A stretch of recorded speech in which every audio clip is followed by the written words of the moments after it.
आगामी कार्यक्रम प्रायोजित किया है जॉयस मायर मिनिस्ट्रीज के मित्रों और सहयोगियों ने।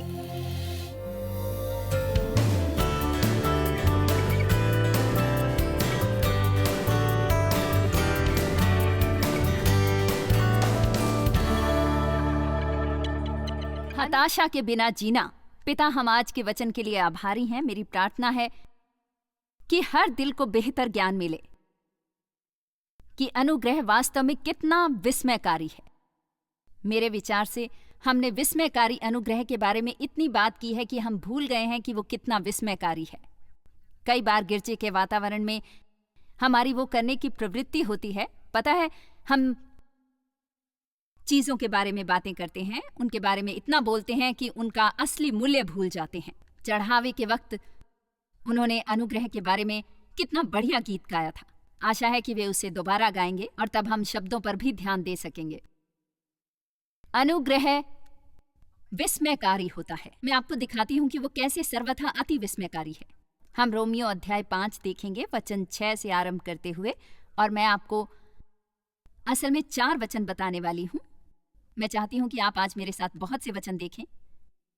आप इन्हें धीरे धीरे ग्रहण करें और देखें कि क्या हम समझ सकते हैं कि वो क्या है जो परमेश्वर ने अपने अनुग्रह द्वारा हमारे लिए किया है।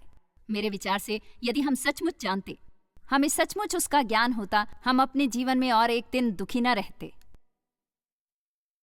आमीन, आमीन। ठीक है, अब रोमियो अध्याय 5 वचन 6। क्योंकि जब हम निर्बल ही थे, अपनी मदद करने में असमर्थ, तो मसीह ठीक समय पर भक्तिहीनों के लिए मरा। ठीक समय पर भक्तिहीनों के लिए मरा। सब कहिए विस्मयकारी। किसी धर्मी जन के लिए कोई मरे ये तो दुर्लभ है, परंतु क्या जाने किसी भले मनुष्य के लिए कोई मरने का भी हियाव करे। वे कह रहे हैं कि किसी के लिए भी असाधारण होता है अपना जीवन देना, चाहे वो सबसे शानदार बढ़िया व्यक्ति के लिए हो, परंतु पापियों के लिए मरना जिन्हें परवाह नहीं थी, बहुत से अधिकतर जो अभी जन्मे भी नहीं थे, परंतु पापियों के लिए मरना जिन्हें परवाह नहीं थी, बहुत से जो अभी जन्मे भी नहीं थे, आपको जानते नहीं थे, आपके साथ कोई संबंध नहीं चाहते थे, तो वो आश्चर्य का अलग ही स्तर होता है। परंतु परमेश्वर हम पर अपने प्रेम की भलाई इस रीति से प्रकट करता है कि जब हम पापी ही थे तभी मसीह अभिषेकित हमारे लिए मरा। कमाल है। तब भी जब आप मदिरालय में जा रहे थे, शराब पी रहे थे एक के बाद एक हर रात, परमेश्वर की बिल्कुल परवाह न करते हुए, वे पहले ही आपके लिए मर चुके थे। उन्होंने आपके पापों का मूल्य चुका दिया था और आपके लिए बढ़िया जीवन की योजना बना ली थी, और आपको उसके लिए कुछ नहीं करना सिवाय विश्वास और प्राप्त करने के। वाह वाह वाह वाह। यदि आप नए सिरे से जन्मे हैं तो मैं किसी ऐसे को देख रही हूं जो नर्क नहीं जा रहा। यह हमें कुछ देर प्रसन्न रखने के लिए काफी है। अगली बार जब आप उदास हों, जाकर अपने को आईने में देखकर कहें, मैं नर्क नहीं जाऊंगा। हालेलुया। वाह, मैं नर्क नहीं जा रहा। वचन 9। सो जबकि हम अब धर्मी ठहरे हैं। कब धर्मी ठहरे हैं? कब? ओ, आपका मतलब अपना आचरण सुधारने के बाद नहीं। हम अब धर्मी ठहरे हैं। आपको पता है धर्मी ठहरने का क्या मतलब होता है? ऐसा बनाया जाना मानो कभी पाप ही ना किया हो।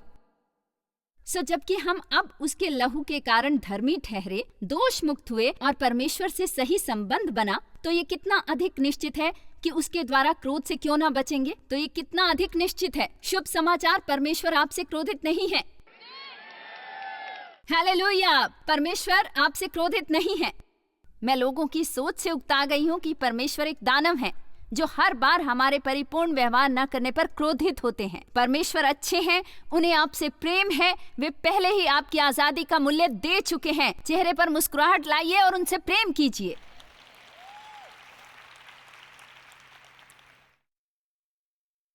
क्योंकि वैरी होने की दशा में तो उसके पुत्र की मृत्यु द्वारा हमारा मेल परमेश्वर के साथ हुआ। अब ये अंतिम हिस्सा समझ लें। क्योंकि वैरी होने की दशा में तो उसके पुत्र की मृत्यु द्वारा हमारा मेल परमेश्वर के साथ हुआ। जब हमें बिल्कुल परवाह नहीं थी, परमेश्वर ने अपने पुत्र को हमारे लिए मरने भेजा। फिर मेल हो जाने पर उसके बहाल जीवन के कारण हम उद्धार क्यों ना पाएंगे? फिर मेल हो जाने पर उसके बहाल जीवन के कारण हम उद्धार क्यों ना पाएंगे? है ना कमाल? आपको पता है, परमेश्वर ने हमें फुटबॉल की तरह फेंक देने के लिए नहीं बचाया कि अब सब तुम्हें खुद करना है। हमारा जिस तरह से उद्धार हुआ, वे सब लोग जिन्होंने आज मसीह को कबूल किया, कई 100 लोग जिन्होंने मसीह को कबूला, उन्होंने कुछ भी नहीं किया। उन्होंने सिर्फ कहा, हाँ मैं वो चाहता हूं हाँ मैं वो स्वीकार करूंगा। मुफ्त भेंट, हाँ मुझे वो चाहिए। अब वो परमेश्वर के अनुग्रह का गतिविधि में प्रकट होना है जब हम स्वीकारते हैं उनके वचन के सत्य को। तब जीवन भर के पाप, न केवल अब से पहले के पाप, परंतु जब परमेश्वर आपके पाप क्षमा करते हैं तो सब पापों को करते हैं, वे भी जो आप कल करेंगे, परसों, उसके अगले दिन, उसके अगले दिन, उसके अगले दिन। इसलिए हमें पाप से डरने की जरूरत नहीं है, क्योंकि परमेश्वर उस समस्या से निपट चुके हैं। पर आप लोगों से ऐसी बात नहीं कर सकते। देखिए, यदि वे पाप से डरेंगे नहीं तो वे शायद बाहर जाकर जानबूझकर पाप करेंगे। ये जरूरी नहीं। यदि किसी का सचमुच नया जन्म हुआ है और उसका परमेश्वर के साथ वो संबंध है, तो उसके अंदर एक नया स्वभाव होता है और वो शायद फिर भी गलत काम कर सकता है, पर वो बेफिक्र नहीं हो सकता। आप वो करके बेफिक्र नहीं हो सकते, क्योंकि अब आपके पास कुछ और है। आपके अंदर एक नया कानून है और हम उस नई आत्मा को जितना अधिक पोषण देते हैं, वो उतनी शक्तिशाली बनती है। जितना सही पोषण, उतनी शक्तिशाली, उतनी शक्तिशाली, उतनी शक्तिशाली, उतनी शक्तिशाली। और हमारे पर नियंत्रण करने वाले पुराने शरीर की बिल्कुल नहीं चलती। वैसे ही जब हम क्रूस के वैरी थे, आप में से कुछ अपने जीवन में भयंकर समस्याओं से संघर्ष कर रहे हैं। क्रोध, कड़वाहट, अक्षम्य आदतें, लतें और भी बुरी बातें। शैतान को आपकी परमेश्वर से दूरी अच्छी लगती है और वो आप में और उनमें दूरी लाता है। पर सच ये है कि परमेश्वर प्रेम है। ऐसा नहीं कि सोमवार को करते हैं, मंगलवार को नहीं।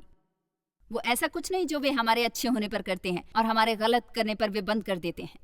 वे हमें हमेशा प्रेम करते हैं, चाहे हम उनकी परवाह नहीं करते। इसीलिए उन्होंने अपने इकलौते पुत्र को हमारे लिए मरने भेजा। सो अब निस्तारा पाने के बाद हम कितना अधिक पाप के साम्राज्य से मुक्त होते होंगे। पाप आइंदा आप पर नियंत्रण नहीं कर सकता, क्योंकि अब वो आपका मालिक नहीं है। वो आप पर नियंत्रण नहीं कर सकता। अब आपका एक नया मालिक है और आप जितना अधिक ये जानेंगे, आप उतना कम पाप करेंगे। शुभ समाचार, क्योंकि विश्वास के द्वारा अनुग्रह ही से तुम्हारा उद्धार हुआ है। इफिसियों 2:8 और 9। मैं आपको जीना सिखाना चाहती हूं, क्योंकि विश्वास के द्वारा अनुग्रह ही से तुम्हारा उद्धार हुआ है। मैं ये पढ़ती हूं एम्प्लीफाइड में, क्योंकि विश्वास के द्वारा अनुग्रह ही से तुम्हारा उद्धार हुआ है। अनुग्रह से विश्वास द्वारा। विश्वास मोक्ष को खरीदता नहीं, उसे स्वीकार करता है। विश्वास वो हाथ है जो आगे बढ़कर परमेश्वर की मुफ्त भेंट स्वीकार करता है। ठीक है, इसलिए आज उद्धार स्वीकार करना कठिन नहीं था, क्योंकि हमने कहा था कि वो मुफ्त भेंट है और आपने कहा मैं वो लूंगा। शायद किसी ने वो स्वीकार ना करके कहा होगा, मैं इसके योग्य नहीं, मैं पहले अपने को सुधारूंगा। आप एक मुफ्त भेंट खरीदने की कोशिश कर रहे हैं, पर मुफ्त भेंट खरीदना असंभव है। यह हमारे शरीर का अपमान लगता है, क्योंकि शरीर कमाना और योग्य होना चाहता है। वो श्रेय लेना चाहता है। मेरा परमेश्वर के साथ बढ़िया संबंध है, क्योंकि मैं ऐसी हूं, वैसी हूं और ऐसा करती हूं। नहीं, जब हम पापी ही थे तभी वे हमारे लिए मरे। मुफ्त अनुग्रह द्वारा हमें मोक्ष मिलता है। परमेश्वर के मोक्ष का हिस्सा मिलता है। कृपया ये वचन फिर से लगाएं। अनुग्रह ही से तुम्हारा उद्धार हुआ है और ये तुम्हारी ओर से नहीं, तुम्हारा अपना काम नहीं, न अपने प्रयास द्वारा मिला है, वरन परमेश्वर का दान है। वचन 9, और न कर्मों के कारण, कोई नियम पूरे करने के कारण, ऐसा न हो कि कोई घमंड करे। वो ऐसे किसी भी काम के फल स्वरूप नहीं होता जो कोई कर सकता है, इसीलिए किसी को उसका अभिमान नहीं करना, न श्रेय लेना है। सो हमारा ऐसे उद्धार होता है। पता है, सच में अधिकतर लोगों को इससे समस्या नहीं होती। मतलब सब लोग ऐसे कहते हैं, आमीन, वाह, महिमा, हाँ मैं मोक्ष पाना चाहता हूं। अच्छा, अब कुलूसियों 2-6 देखते हैं। मैं कुछ समझाना चाहती हूं। सो जैसे तुमने मसीह यीशु को ग्रहण किया है, हमने उन्हें कैसे ग्रहण किया? अनुग्रह से विश्वास द्वारा। सो जैसे तुमने मसीह यीशु को प्रभु करके ग्रहण किया, वैसे ही उसी में चलते रहो, वैसा आचरण करो और जीवन नियंत्रित करो। ये रहा मेरा संदेश। हम जिस तरह मसीह को ग्रहण करते हैं, हमें उसी तरह जीना चाहिए। देखिए, आप नहीं जानते कैसे। यहाँ कुछ लोग जो वचन जानते हैं कह रहे हैं बढ़िया बढ़िया बढ़िया, परंतु आप नहीं जानते वो कितना बढ़िया है। क्योंकि जब आप सचमुच मेरी बात समझेंगे तो आप पर दबाव नहीं रहेगा। फिर आप अचानक ही अपनी कोशिशों और प्रयास द्वारा नहीं जिएंगे। मैं जीवन नहीं बिताती अपने संघर्ष, कोशिश और प्रयास करके और उसके बाद हताश होकर, क्योंकि मैं चाहे जो भी करूं वो काम नहीं करता। कितनों ने अपने को सुधारने की कोशिश की है? क्या कोई ऐसी सभा में गया है जहां किसी को कुछ प्रचार करते सुना और दोष अनुभव किया है? हे परमेश्वर, मुझे सचमुच ये समस्या है, और आपने घर जाकर बदलने की कोशिश की थी। किसी ने ये किया है? कितनों में बदलाव नहीं आया?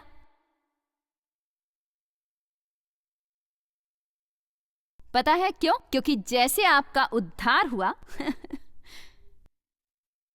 विश्वास द्वारा अनुग्रह से, आपको उसी तरीके से बदलना होगा। परमेश्वर चाहते हैं कि हम कहें, परमेश्वर आप सही हैं, वो वचन मुझे दोष बता रहा है, मुझे उस पक्ष में समस्या है और मैं बदलना चाहता हूँ, पर मैं बदल नहीं सकता जब तक आप मुझे नहीं बदलेंगे। आपको वो करना होगा। परमेश्वर, मैं आप पर निर्भर हूँ, मुझे आप पर विश्वास है, मुझे आप पर भरोसा है कि आप मेरे जीवन में वो करेंगे जो करना जरूरी है। आप अपने साथ संघर्ष करेंगे और आप अपने से क्रोधित होंगे। शैतान आपको रोज आश्वस्त करेगा कि परमेश्वर आपसे क्रोधित है, जब तक आपको अनुग्रह का ज्ञान नहीं होगा। हमें अनुग्रह द्वारा जीना है। देखिए, मुझे ये समझाने में 4 सभाएं लगेंगी। एक महिला कह रही है या। पता है क्यों? क्योंकि ये बहुत बढ़िया है। पता है वो क्या है? वो विस्मयकारी है। वो विस्मयकारी अनुग्रह है। जब तक हम यहां से जाएंगे हमें समझ आ जाएगी कि विस्मयकारी अनुग्रह क्या होता है। वो आश्चर्यजनक है जो परमेश्वर ने आपके लिए किया है। जब यीशु ऊपर गए पिता के दाहिने बाजू बैठने के लिए, उन्होंने अपने स्थान पर अपना प्रतिनिधित्व करने पवित्र आत्मा को भेजा, जो अब प्रभु यीशु मसीह के हर विश्वासी में रहते हैं। प्रभु यीशु मसीह के हर विश्वासी में रहते हैं। वे केवल हमारे साथ नहीं हैं, वे हम में हैं, और वे हमारे द्वारा वे करेंगे जो करने की जरूरत है, यदि हम स्वयं उसे करने की कोशिश बंद करेंगे और उन्हें काम करने देंगे। परमेश्वर उसे 5 मिनटों में कर सकते हैं,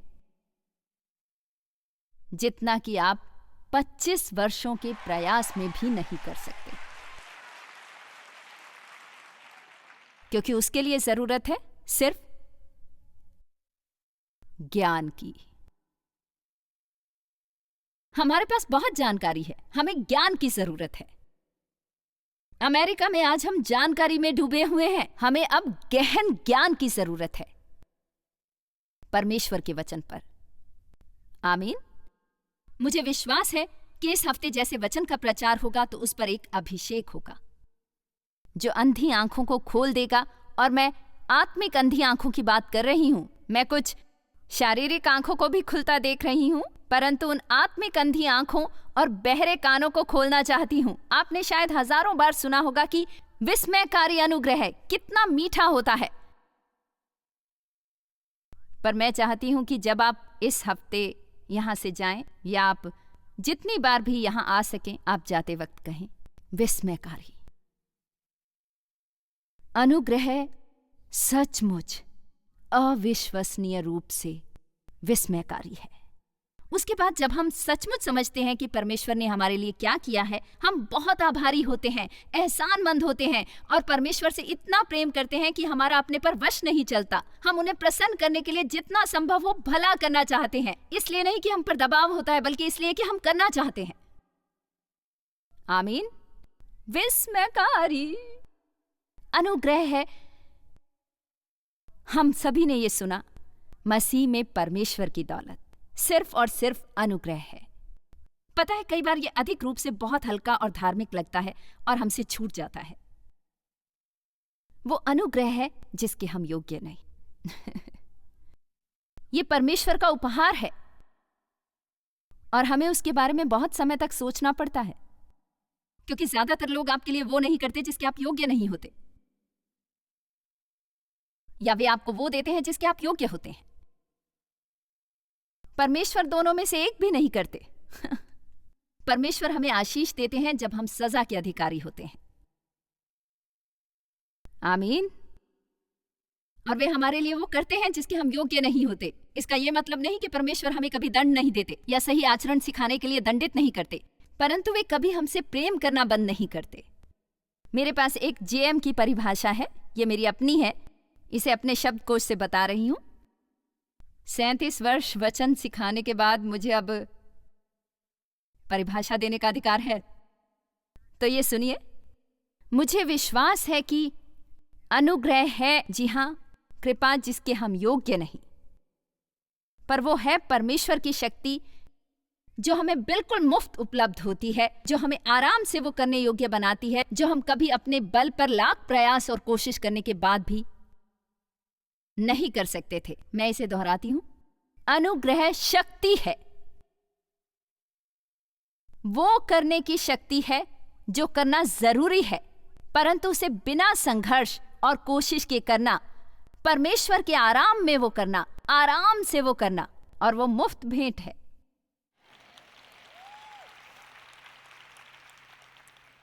आप फिर से सुनना चाहेंगे?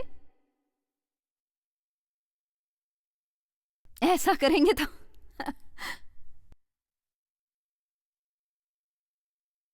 मुझे पता है आपका शरीर विरोध कर रहा होगा। निसंदेह मुझे कुछ तो करना होगा, कुछ तो करना होगा।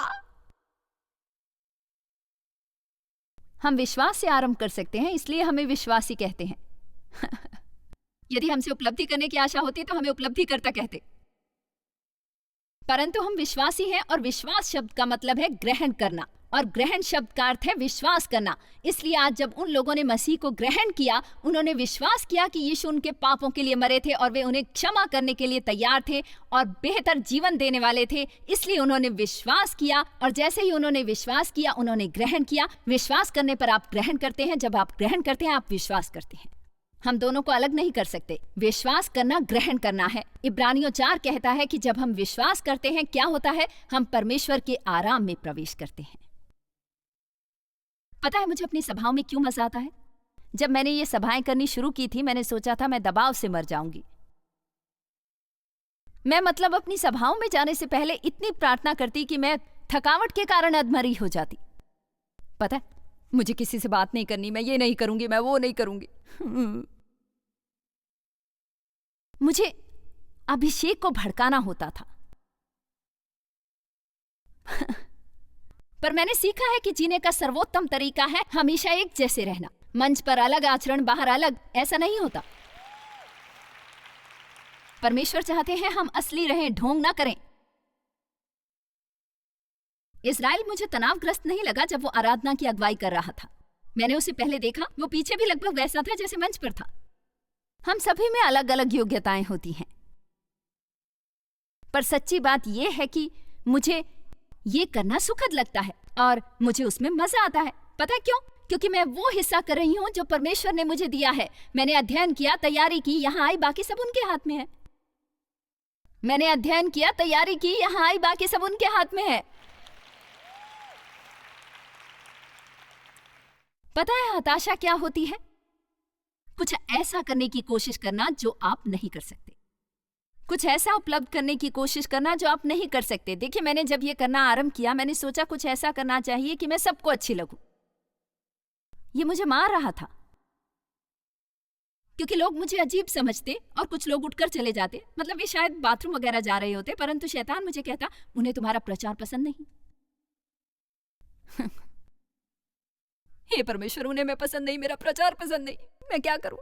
इसके अलावा यदि मैं कुछ कहती, कोई मुंह बिचकाता, तो मैं सोचती मुझे कुछ और कहना चाहिए। इसलिए पता है, मैं लोगों को अच्छी लगने के लिए जो संभव था कर रही थी। एक दिन मैंने निर्णय लिया, मैं समझ गई परमेश्वर, इन लोगों से अपने को पसंद करवाना मेरी जिम्मेदारी नहीं है। मेरी जिम्मेदारी है वहां मंच पर जाना और वो करना जो मुझे विश्वास है आप मुझे करने को कह रहे हैं, क्योंकि उसका श्रेय आपको जाएगा।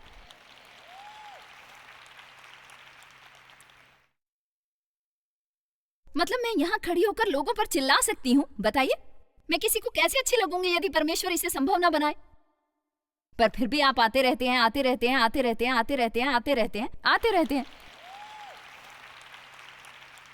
पता है क्यों? आपको हर दिन मनुष्यों के भय से घिरे होकर बाहर नहीं जाना है और ना दूसरों की सनक को अपने पर चालाकी से नियंत्रण करने देना है, क्योंकि आपको डर है आप किसी को अच्छे नहीं लगेंगे। आप सुबह कह सकते हैं, परमेश्वर, यदि आप मुझे किसी को अच्छा लगना है तो आपको ये संभव करना होगा, और यदि मैं उन्हें अच्छी न लगूं तो ये आपकी समस्या है।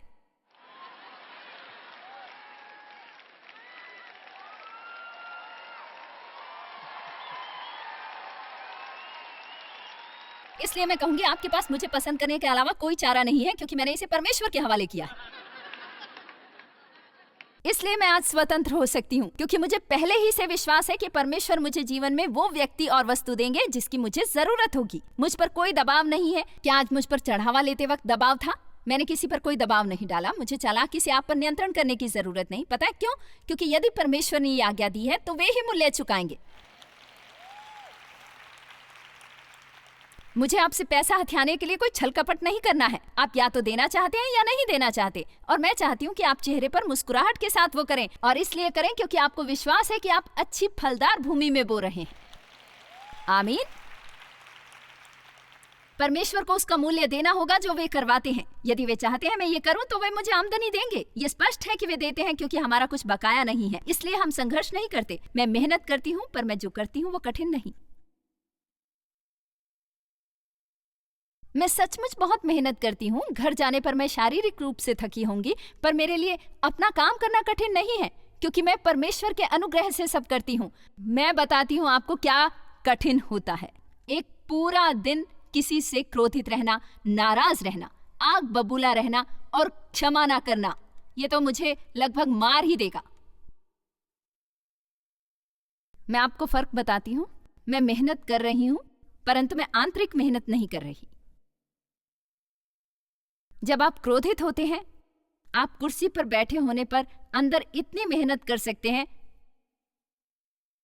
कि आप अधमरे होते हैं। एक पूरा दिन चिंता और परेशानी में बिताना आपको परास्त कर देता है। मैं बताऊं, मैं उसकी बजाय लगातार 3 सभाएं करना पसंद करूंगी या 4 सभाएं, बजाय एक पूरा दिन किसी पर आग बबूला होकर बिताने के। ये मुझे थका देता है। मैं उससे निपट नहीं सकती। इसलिए हमें परमेश्वर का अनुग्रह ग्रहण करना और उन्हें अपने द्वारा काम करने देना सीखना चाहिए। मैं मसीह के द्वारा सब कुछ कर सकती हूँ जो मुझे बल देते हैं। ये कोई ऐसा वचन नहीं जो हम केवल दोहराते हैं। ये सचमुच संभव है। परमेश्वर आपसे जो भी करवाना चाहते हैं, आप उनके अनुग्रह से वो कर सकते हैं। आप कहेंगे, अच्छा फिर मैं क्यों इतना हताश हूं? हम उस पर बात करते हैं। चलिए इस पर बात करते हैं। देखिए, मेरे पास यहां एक लैंप है। ये क्या?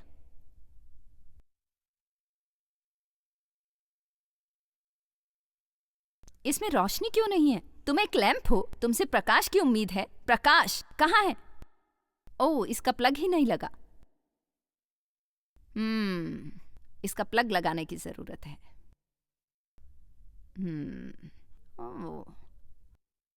वाह वाह, कितना आसान था। अच्छा, ऐसे होता है। यदि यहां पर शक्ति का स्रोत है, वो स्रोत परमेश्वर है। बताइए, आप समझे कि नहीं? देखा आप कितने होशियार हैं। गहरा ज्ञान। यहां पर एक शक्ति का स्रोत है। शक्ति का दोष नहीं होता यदि लैंप उससे जुड़ा नहीं होता।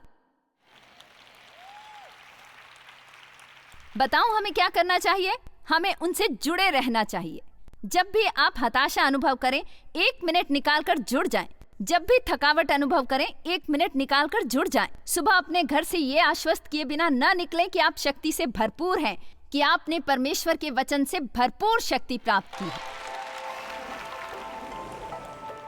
पता है, हमारे सामने जीवन में 2 रास्ते होते हैं। हम हताशा से भरा जीवन जी सकते हैं, या फिर अपने आप को विनम्र करके परमेश्वर की मदद मांग सकते हैं। हम अपनी मदद के लिए उनके अनुग्रह की मुफ्त भेंट पा सकते हैं, और हमें बिल्कुल वही करना चाहिए। जॉयस मायर मिनिस्ट्रीज में आप हमारे लिए बहुत ही कीमती हैं, जितना कि आप जानते हैं। हम आपकी सराहना करते हैं और इस सेविकाई को दुनिया भर में संभव बनाने के लिए हम अपने दोस्तों और सहभागियों को धन्यवाद देते हैं। हम साथ मिलकर भूखों को खाना खिलाते हैं, गरीबों को कपड़े देते हैं और कई देशों में सुसमाचार बांटते हैं। अपना प्रार्थना निवेदन भेजने के लिए कृपया आज ही संपर्क कीजिए। हमारे स्रोतों के बारे में और भी जानिए। जॉयस की सभाओं की सूची देखिए हमारे साथ सहभागी बनने के लिए, क्योंकि हम दुनिया भर में मसीह के प्रेम को बांटते हैं।